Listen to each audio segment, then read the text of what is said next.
Alright, so today we're going to be looking at our video for partial quotients.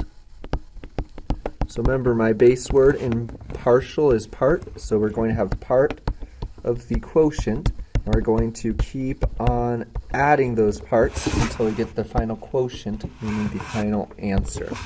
So let's look here. We have 432 divided by 4, so I see 1, 2, 3, 400. 3 tens, and 2. So I have a model to go with is 432. And what I'm going to think on first is how many groups of 4, so remember this number on the outside is my groups. How many groups of 400 can I make if there's 4 to a group? Well, here's 1, 2, 3, 4. So I can circle 4, and that makes one group. So I put 1, and these are my hundreds, so it goes above the hundred spot. Notice how I'm in my hundreds, so I now need to make this hundreds as well. So I divide, so that's making it into equal size groups, so I can make this into 100. So that means there will be 100 times 4. So if I have 4 groups of 100, here's my 4 groups of 100, that's equal to 400. And what I do next is I'm going to take away those groups to see what I have left. So I know I can make at least 100 groups, and now I'm going to take them away, and I'm left with just 32. And I can see my model shows that as well. Here's 3 tens and 2 ones for 32. So now I'm going to ask myself, if I have 32, how can I make groups of 4?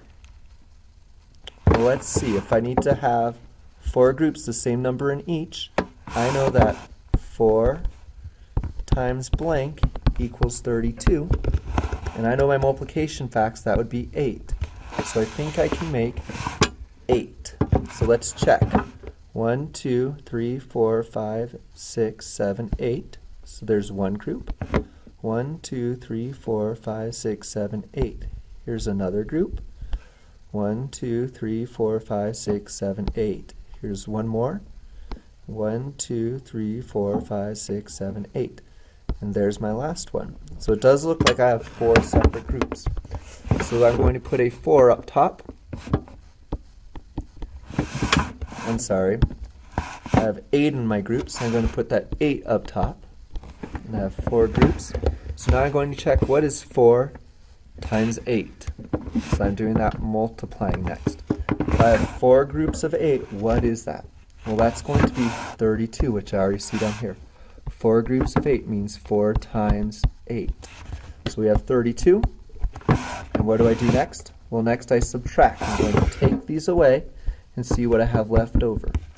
32 take away 32 is 0, so I have 0 left over. So what does this tell me? Well, it tells me I have a group of 100 and I have a group of 8. So what do I need to do? I need to add those groups together. So 100 plus 8 is 108. What that tells me is if I break this up into groups of 4, like this, 1 group, 2 groups, 3 groups, 4 groups, and I keep going until I'm left with no other groups. That means I would have 108 groups together. Alright, good luck. I hope that helped a bit.